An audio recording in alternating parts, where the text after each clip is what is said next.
All right, league members, we are moving towards the middle of the pack here, and one team that constantly proves me wrong is at it again. Brennan Costello and Day of Rest.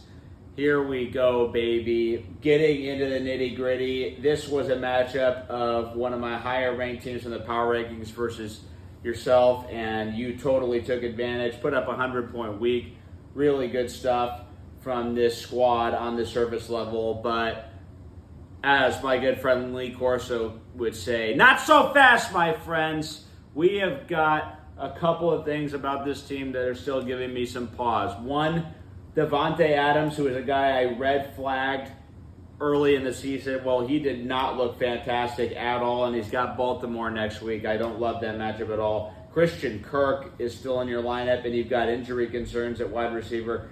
Christian Kirk completely fell off the map. I think Brian Thomas Jr. is just a better player at this point than Christian Kirk. I think he's got a lot more potential and seemed to have a good rapport with the quarterback, Trevor Lawrence. And then the fact that about a third of your points came from, it was actually more than a third. I think it was almost 40% of your points that came from kicker and defense. That's not necessarily going to be sustainable. Pretty mediocre weeks from a lot of your team. DeAndre Swift, another guy, was not in love with it all. It was overall a struggle for the Bears, so I think he might get better, but I'm not so sure. I'm not, again, much like Chris's team, I'm not ready to just anoint this 1-0 team into, a playoff contention level team. I think there's, certainly potential and good stuff about this team, but I do identify a couple weaknesses in this roster that I think could be problematic.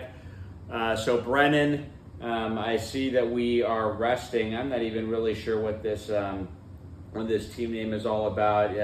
You certainly are leading the confusing team name power rankings of obscure references. Normally I'm doing the obscure references, but it looks like you've sort of overtaken me in that department. But with that being said, at number 8, you're still doing very well, and I think that there's a decent chance that, hey, you might find yourself just sneaking into the playoffs again and proving me wrong again.